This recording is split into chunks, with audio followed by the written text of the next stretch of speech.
ದೇವರ ಮಹಾಪರಿಶುದ್ಧ ನಾಮಕ್ಕೆ ಸ್ತೋತ್ರವಾಗಲಿ. ಈ ಒಂದು ಮುಂಜಾನೆ ಜಾವದಲ್ಲಿ ಒಂದು ಅವಕಾಶ ಕೊಟ್ಟಂತ ಹಿರಿಯ ಅಧಿಕಾರಿಗಳಿಗೂ ನಾವು ವಂದಿಸುವನಾಗಿದ್ದೇನೆ. ಅದೇ ರೀತಿಯಾಗಿ ಈ ಒಂದು ಜೂಮ್ ಮೀಟಿಂಗ್ ನಲ್ಲಿ ಭಾಗವಹಿಸಿದ ಎಲ್ಲರಿಗೂ ನಾನು ವಂದಿಸುವನಾಗಿದ್ದೇನೆ. ಮೊದಲನೇದಾಗಿ ಒಂದು ವಚನವನ್ನು ನಾವು ಓದಿಕೊಳ್ಳೋಣ. ಮತ್ತಾಯನ ಬರೆದ ಸುವಾರ್ತೆ 28ನೇ ಅಧ್ಯಾಯ 19ನೇ ವಚನ. ಆದುದರಿಂದ ನೀವು ಹೊರಟು ಹೋಗಿ ಎಲ್ಲಾ ದೇಶಗಳ ಜನರನ್ನು ಶಿಷ್ಯರನ್ನಾಗಿ ಮಾಡಿರಿ, ಅವರಿಗೆ ತಂದೆ ಮಗ ಪವಿತ್ರಾತ್ಮನ ಹೆಸರಿನಲ್ಲಿ ದೀಕ್ಷೆ ಸ್ನಾನ ಮಾಡಿಸಿರಿ. ಈ ದಿನದಲ್ಲಿ ನಾವು ಡೇವಿಡ್ ಸುಂದರಾನಂದಂ ಅವರ ಬಗ್ಗೆ ನಾವು ತಿಳಿದುಕೊಳ್ಳುವರಾಗಿದ್ದೇವೆ. ಇವರ ಒಂದು ಜೀವಿತ ಕುರಿತು, ಇವರ ಮಾಡಿದಂತ ಒಂದು ಕಾರ್ಯಗಳ ಕುರಿತು ನಾವು ತಿಳಿದುಕೊಳ್ಳುವರಾಗಿದ್ದೇವೆ. ಇವರ ಒಂದು ಕಾಲಮಾನ ಬಂದ್ಬಿಟ್ಟು 1772ರಿಂದ 1806ರವರೆಗೆ ಇವರ ಒಂದು ಕಾಲಮಾನವಾಗಿರುತ್ತೆ.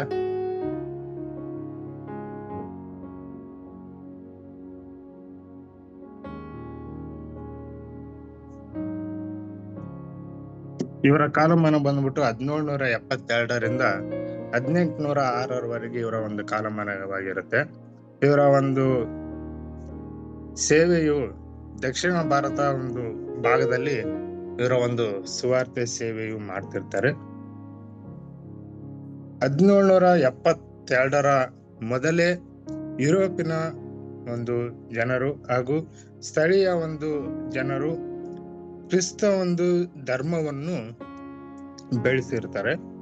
ಆ ಒಂದು ಸಂದರ್ಭದಲ್ಲಿ ಇವರು ಆ ಒಂದು ಸ್ಥಳದಲ್ಲಿ ಇರುವಾಗ ಅವರು ಕ್ರೈಸ್ತ ಸಮುದಾಯದ ಒಂದು ಗುಂಪನ್ನು ನೋಡಿ ಅವರು ಪ್ರೇರಿತರಾಗುತ್ತಾರೆ.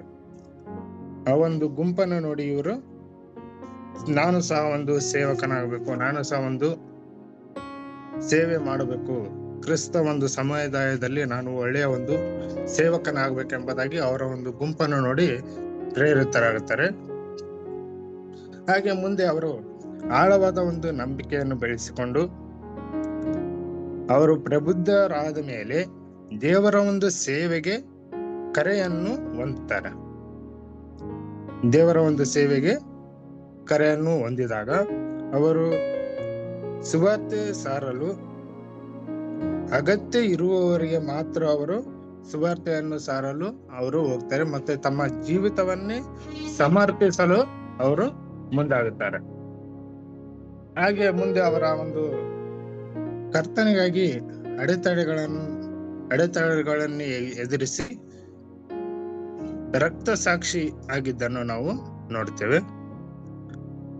ದೇವರ ರಾಜ್ಯವು ಸಮೀಪಿಸುವ ಸಮಯದಲ್ಲಿ ಆ ಒಂದು ಪ್ರಾಂತದಲ್ಲಿ ಜಾತಿ ಕೋಮು ಗಲಭೆ ಅಂತ ಒಂದು ಜಗಳಗಳು ಆ ರೀತಿಯಾಗಿ ನಡೆಯುವಂತ ಒಂದು ಸಂದರ್ಭವಾಗಿರುತ್ತೆ. ಆ ರೀತಿಯಾಗಿ ಜಾತಿ ಒಂದು ಕೋಮು ಗಲಭೆಗಳು ಜಗಳಗಳು ಆಗುವಂತ ಒಂದು ಸಂದರ್ಭದಲ್ಲಿ ಕ್ರಿಸ್ತ ಒಂದು ನಂಬಿಕೆಯು ಬಲವಾಗಿ ನಿಲ್ಲುವುದಿಲ್ಲ, ಅದು ದುರ್ಬಲವಾಗುತ್ತದೆ ಎಂಬುದಾಗಿ ಇವರು ಅಂದುಕೊಳ್ತಾರೆ. ಆ ಒಂದು ಅಡೆತಡೆಗಳಲ್ಲಿ, ಆ ಒಂದು ಜಗಳಗಳಲ್ಲಿ, ಆ ಒಂದು ಜಾತಿ ಕೋಮು ಗಲಭೆಗಳಲ್ಲಿ ಸಹ ಇವರು ಅವುಗಳ ಒಂದು ತಿರಸ್ಕರಿಸಿ ಅವುಗಳನ್ನು ಬದಿಗಿಟ್ಟು ಸುವಾರ್ತೆ ಸೇವೆಯನ್ನು ಸುಲಭವಾಗಿ ಅವರು ಮಾಡುವುದಕ್ಕೆ ನಿರ್ಧಾರ ಮಾಡುತ್ತಾರೆ. ಹಾಗೂ ಅವರ ಒಂದು ಸೇವೆಯಲ್ಲಿ ದಿಟ್ಟವಾದ ಸೇವಕನಾಗಿ ಅವರು ನಿಂತುಕೊಳ್ತಾರೆ. ಕೆಲವು ಗಣ್ಯ ವ್ಯಕ್ತಿಗಳು ಸಹ ಆ ಒಂದು ಪ್ರಾಂತದಲ್ಲಿ ಜಾತಿ ಮತ ಒಂದು ಗಲಾಟೆ ಅವರು ಹಂಗ ಇವ್ರಿಂಗ ಅನ್ನೋ ರೀತಿಯಲ್ಲಿ ಮಾಡುವಂತ ಒಂದು ಸಂದರ್ಭದಲ್ಲಿ ಸಹ ಡೇವಿಡ್ ಸುಂದರಾನಂದಂ ಅವರು ಏಕತೆ ಮತ್ತು ಪ್ರೀತಿ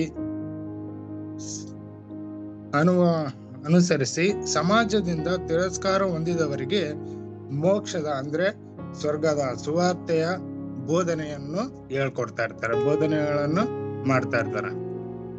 ಕೆಲವೊಂದು ಜನರೆಲ್ಲ ಬರೇ ಜಗಳಗಳನ್ನು ಮಾಡುವುದು, ಮತ್ತೆ ಜಾತಿಗಳನ್ನು ಬೇರೆ ಬೇರೆ ಮಾಡಿ ಅಲ್ಲಿ ಗಲಾಟೆ ಮಾಡಿ ಒಂದು ಒಂದು ಆ ಒಂದು ಪ್ರಾಂತದಲ್ಲಿ ಕ್ರೈಸ್ತರ ಅನೇಕ ಜನ ಇದ್ದರೂ ಸಹ ಆ ಒಂದು ಜನರಲ್ಲಿಯೇ ಗಲಾಟೆಗಳನ್ನು ಹುಟ್ಟಿಸಿ ಬೇರೆ ಬೇರೆ ರೀತಿಯಲ್ಲಿ ಮಾಡುವಂತ ಸಂದರ್ಭದಲ್ಲಿ ಈ ಒಂದು ಡೇವಿಡ್ ಸುಂದರಾನಂದಂ ಅವರು ಸಮಾಜದಿಂದ ತಿರಸ್ಕಾರ ಹೊಂದಿದಂತ ಒಂದು ಜನರಿಗೆ ಸ್ವರ್ಗದ ಅಂದ್ರೆ ಸುವಾರ್ತೆಯನ್ನು ಸಾರುವಂತದ್ದು, ಅವರಿಗೆ ದೇವರ ಒಂದು ಮಾರ್ಗವನ್ನು ತಿಳಿಸುವಂತ ಒಂದು ಕಾರ್ಯವನ್ನು ಮಾಡ್ತಾ ಇರ್ತಾರೆ. ಅವರು ಕ್ರೈಸ್ತ ಒಂದು ಗ್ರಾಮವನ್ನೇ ಸ್ಥಾಪಿಸ್ತಾರೆ. ಆ ಒಂದು ಗ್ರಾಮದ ಹೆಸರು ಏನಂದ್ರೆ ಮುದಲೂರ್ ಗ್ರಾಮವನ್ನು ಅವರು ಸ್ಥಾಪನೆ ಮಾಡ್ತಾರೆ. ದಕ್ಷಿಣ ತಿರುವನಹಳ್ಳಿ ಅಂತ್ಯದ ಸುವಾರ್ತೆಯ ಹರಡುವಿಕೆಯಲ್ಲಿ ಇವರು ಪ್ರಾಮುಖ್ಯ ಒಂದು ಸ್ಥಾನವನ್ನು ವಹಿಸಿಕೊಳ್ತಾರೆ.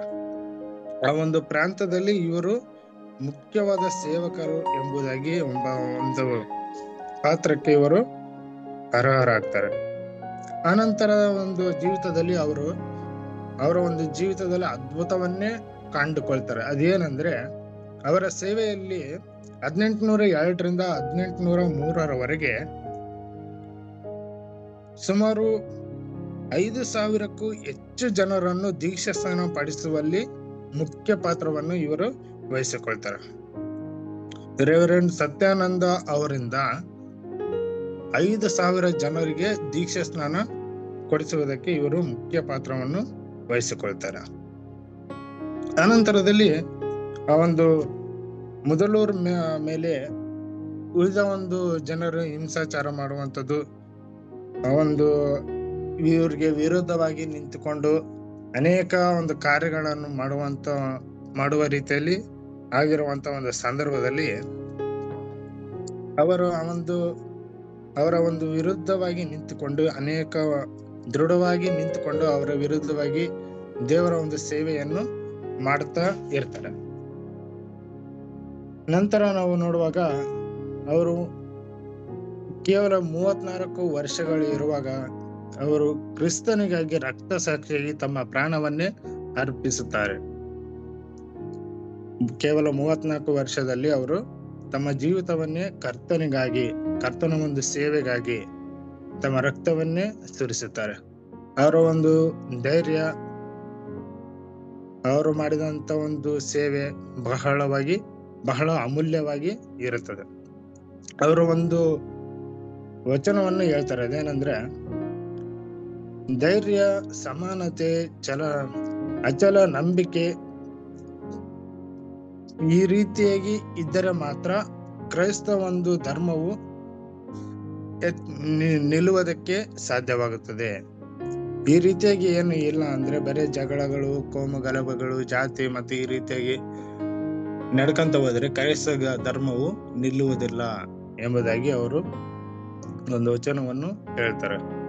ನೋಡ್ರಿ, ಈ ಒಂದು ಡೇವಿಡ್ ಸುಂದರಾನಂದ ಅವರ ಬಗ್ಗೆ ನಾವು ನೋಡುವಾಗ ಅವರ ಒಂದು ತ್ಯಾಗ, ಅವರ ಸೇವೆ, ಅವರು ತೋರಿದಂತ ಪ್ರೀತಿ ಬಹಳವಾಗಿ ಇರುತ್ತದೆ. ಅದು ಬಹಳ ಮುಖ್ಯವಾಗಿ ಕಂಡು ಬರುತ್ತದೆ. ಪ್ರೀತಿ, ಜಾತಿ, ಕೋಮು ಗಲಭೆಗಳು ಮತ್ತೆ ಈ ಒಂದು ಆಡಳಿತಗಳನ್ನು ಮೀರಿ ಕ್ರಿಸ್ತ ಒಂದು ಧರ್ಮವನ್ನು ಅವರು ಎತ್ತಿ ಹಿಡಿದು ಕ್ರಿಸ್ತ ಒಂದು ಧರ್ಮವನ್ನು ಅಭಿವೃದ್ಧಿ ತರಲು ತಾವು ಮುಖ್ಯ ಪಾತ್ರವನ್ನು ವಹಿಸಿಕೊಳ್ತಾರೆ. ಅವರ ಒಂದು ಜೀವಿತದಕ್ಕೆ ಒಂದು ವಚನವನ್ನು ಅಳವಡಿಸಿಕೊಂಡಿರ್ತಾರೆ. ಅದೇ ನಾನೀಗೇನು ಹೋಗಿದ್ದು ಮತ್ತಾಯನ ಬರೆಸುವಾರ್ತೆ 28ನೇ ಅಧ್ಯಾಯ 19ನೇ ವಚನ ತಮ್ಮ ಒಂದು ಜೀವಿತಕ್ಕೆ ಅಳವಡಿಸಿಕೊಂಡು ಅದನ್ನೇ ಅವರು ಫಾಲೋ ಮಾಡ್ತಾರೆ. ಆ ವಚನ ಏನಂದ್ರೆ, ಆದುದರಿಂದ ನೀವು ಹೊರಟು ಹೋಗಿ ಎಲ್ಲಾ ದೇಶಗಳ ಜನರನ್ನು ಶಿಷ್ಯನನ್ನಾಗಿ ಮಾಡಿರಿ, ಅವರಿಗೆ ತಂದೆ, ಮಗ, ಪವಿತ್ರಾತ್ಮನ ಹೆಸರಿನಲ್ಲಿ ದೀಕ್ಷಾ ಸ್ನಾನ ಮಾಡಿಸಿರಿ. ಈ ಒಂದು ವಚನವನ್ನು ತಮ್ಮ ಜೀವಿತದಲ್ಲಿ ಆಳವಾಗಿ ಇಟ್ಟುಕೊಂಡು ಕ್ರಿಸ್ತನ ಒಂದು ಸೇವೆಯನ್ನು ನಾನು ಮಾಡಬೇಕು ಎಂಬುದಾಗಿ ತಮ್ಮ ಒಂದು ಜೀವಿತದಲ್ಲಿ ಅಂದುಕೊಂಡು ಅನೇಕ ರೀತಿಯಾಗಿ ಅವರು ತಮ್ಮ ಒಂದು ಸೇವೆಯನ್ನು ಮಾಡ್ತಾ ಇರ್ತಾರೆ. ಅವರ ಒಂದು ಜೀವಿತದಲ್ಲಿ 5,000ಕ್ಕೂ ಹೆಚ್ಚಿನ ಜನರನ್ನು ಅವರು ದೀಕ್ಷಾ ಸ್ನಾನವನ್ನು ಮಾಡಿಸ್ತಾರೆ.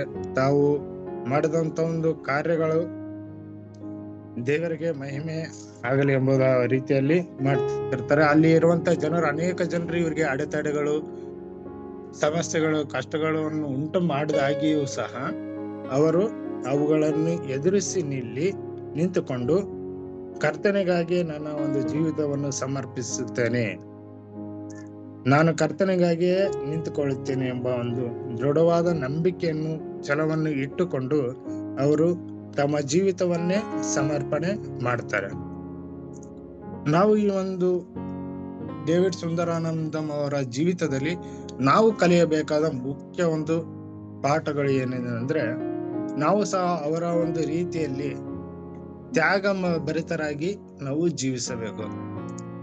ನಾವು ಮಾಡುವಂತ ಒಂದು ಸೇವೆ ಕಾರ್ಯಗಳಲ್ಲಿಯೂ ನಮ್ಮ ಜೀವಿತದಲ್ಲಿಯೂ ನಾವು ತ್ಯಾಗ ಭರಿತರಾಗಿ ಜೀವನ ಮಾಡಬೇಕು. ಕರ್ತನಿಗಾಗಿ ನಾನು ಏನಾದರೂ ಮಾಡುತ್ತೇನೆ, ಕರ್ತನಿಗಾಗಿ ನನ್ನ ಜೀವಿತವನ್ನು ಸಹ ಸಮರ್ಪಣೆ ಮಾಡುತ್ತೇನೆ ಎಂಬ ಒಂದು ದೃಢವಾದ ನಂಬಿಕೆಯನ್ನು, ದೃಢವಾದ ಒಂದು ಭರವಸೆಯನ್ನು ನಾವು ಇಟ್ಟುಕೊಂಡು ನಾವು ಜೀವಿಸುವರಾಗಿರ್ಬೇಕು. ಕರ್ತನು ನಮಗೆ ದಿವ್ಯ ಆಶೀರ್ವಾದಗಳನ್ನು ಕೊಡುವಂತರಾಗಿದ್ದಾರೆ. ತಾವು ಸಮಾಜದಿಂದ ತಿರಸ್ಕಾರ ಹೊಂದಿದಂತಹ ಜನರಿಗೆ ಸುವಾರ್ತೆಯನ್ನು ಸಾರುವುದು ಹಾಗೂ ಅನೇಕ ಜನರಿಗೆ ರಕ್ಷಣೆ ಮಾರ್ಗಕ್ಕೆ ತರುವುದು, ಅನೇಕ ಜನರಿಗೆ ದೀಕ್ಷಾಸ್ನಾನ ಕೊಡಿಸುವುದು, ಈ ರೀತಿಯ ಕಾರ್ಯಗಳನ್ನು ಮಾಡಿ ತಮ್ಮ ಜೀವಿತವನ್ನೇ ಕರ್ತನಿಗೆ ಸಮರ್ಪಣೆ ಮಾಡ್ತಾರೆ.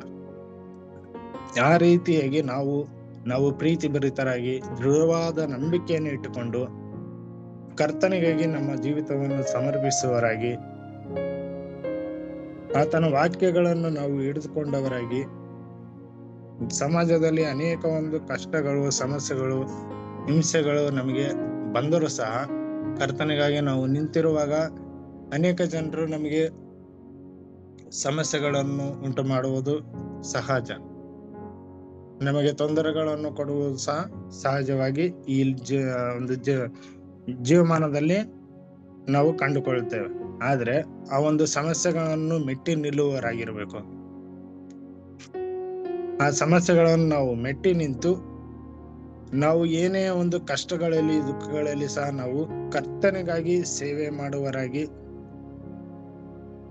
ಆತನಿಗಾಗಿ ನಾವು ದೃಢವಾಗಿ ನಿಂತವರಾಗಿ ನಾವು ಜೀವಿಸುವಾಗ ದೇವರು ನಮಗೆ ಉತ್ತಮ ರೀತಿಯಿಂದ ಆಶೀರ್ವಾದವನ್ನು ಮಾಡುವವರಾಗಿದ್ದಾರೆ. ತಮ್ಮ ಒಂದು ರಾಜ್ಯದಲ್ಲಿ ನಮಗೆ ಸೇರಿಸಿಕೊಳ್ಳುವವರಾಗಿದ್ದಾರೆ. ಆ ರೀತಿಯಾಗಿ ನಾವು ಜೀವಿಸುವವರಾಗಿ, ದೇವರಿಗೆ ಮಹಿಮೆಯನ್ನು ಸಲ್ಲಿಸುವವರಾಗಿ, ನಾವು ಕರ್ತನ ಒಂದು ಮಾರ್ಗದಲ್ಲಿ ನಾವು ನಡೆಯುವರಾಗೋಣ. ದೇವರು ಈ ವಾಕ್ಯಗಳ ಮೂಲಕ ನಮ್ಮೆಲ್ಲರನ್ನು ಆಶೀರ್ವಾದ ಮಾಡಲಿ. ಪ್ರಾರ್ಥನೆ ಮಾಡಿಕೊಳ್ಳೋಣ. ಪರಿಶುದ್ಧನು, ಮಹೋನ್ನತನು, ಸರ್ವೋನ್ನತ ಸ್ಥಾನದಲ್ಲಿ ವಾಸ ಮಾಡುವಂತ ಪ್ರೀತಿ ಸ್ವರೂಪನಾಗಿರುವಂತ ಕರ್ತನೆ, ನಿಮಗೆ ಸ್ತೋತ್ರವಾಗಲಿ ಸ್ವಾಮಿ. ಈ ಒಂದು ದಿನಮಾನದಲ್ಲಿ, ಈ ಒಂದು ಬೆಳಗಿನ ಜಾವದಲ್ಲಿ ಡೇವಿಡ್ ಸುಂದರಾನಂದಂ ಅವರ ಬಗ್ಗೆ ನಮಗೆ ತಿಳಿಸಿದಕ್ಕಾಗಿ ನಿಮ್ಗೆ ಸ್ತೋತ್ರ ಸ್ವಾಮಿ. ಅವರು ಮಾಡಿದಂತ ಒಂದು ಸೇವೆ, ಅವರು ಮಾಡಿದಂತ ಒಂದು ತ್ಯಾಗ ನಮ್ಮ ಜೀವಿತದಲ್ಲೂ ಸಹ ನಾವು ಅಳವಡಿಸಿಕೊಂಡು, ಸಮಾಜದಲ್ಲಿ ಏನೇ ಕಷ್ಟ ಬಂದ್ರು, ಸಮಸ್ಯೆಗಳು ಬಂದರು, ನಮ್ಮ ಕುಟುಂಬದಲ್ಲಿ ತೊಂದರೆಗಳು ಬಂದರೂ ಸಹ ನಾವು ನಿಮ್ಮ ಒಂದು ಸೇವೆಯನ್ನು ಬಿಡದೆ ದೃಢವಾದ ಒಂದು ನಂಬಿಕೆಯನ್ನು ಇಟ್ಟುಕೊಂಡು ನಿಮ್ಮ ಸೇವೆಯನ್ನು ನಾವು ಮಾಡ್ಲಿಕ್ಕಾಗುವಂತೆ, ನಿನ್ನ ಒಂದು ರಾಜ್ಯಕ್ಕಾಗಿ ನಾವು ತವಕ ಪಡ್ಲಿಕ್ಕಾಗುವಂತೆ ನಮಗೆ ಕೃಪೆಯನ್ನು ಅನುಗ್ರಹಿಸು ಸ್ವಾಮಿ. ತ್ಯಾಗಭರಿತವಾಗಿ ಜೀವನವನ್ನು ಮಾಡ್ಲಿಕ್ಕಾಗುವಂತೆ, ತ್ಯಾಗಭರಿತವಾದ ಒಂದು ಸೇವೆಯನ್ನು ನಾವು ಮಾಡ್ಲಿಕ್ಕಾಗುವಂತೆ ನಮಗೆ ಆಶೀರ್ವಾದವನ್ನು ನೀಡು. ನಿಮ್ಮ ಒಂದು ಕೃಪೆಯಲ್ಲಿ ನಾವು ಇದ್ದು ನಿಮಗೆ ಮಹಿಮೆ ಸಲ್ಲಿಸುವರಾಗಿ ನಾವು ಜೀವಿಸ್ಲಿಕ್ಕಾಗುವಂತೆ ನೀವೇ ನಮಗೆ ಆಶೀರ್ವಾದವನ್ನು ನೀಡಿ ನಿಮ್ಮ ಹಸ್ತದಲ್ಲಿ ನಮ್ಮನ್ನು ಇರಿಸಿ ನಡೆಸಬೇಕೆಂದು ಪ್ರಾರ್ಥಿಸುತ್ತಾ, ನಮ್ಮ ರಕ್ಷಕನು ಒಡೆಯನು ಅತಿ ಶೀಘ್ರದಲ್ಲಿ ಬರುತ್ತೇನೆಂಬುದಾಗಿ ವಾಗ್ದಾನ ಮಾಡಿದಂತ ಯೇಸು ಕ್ರಿಸ್ತನ ಪರಿಶುದ್ಧಗಳ ನಾಮದಲ್ಲಿ ಪ್ರಾರ್ಥಿಸುವರಾಗಿದ್ದೇವೆ ತಂದೆಯೇ. ಆಮೆನ್.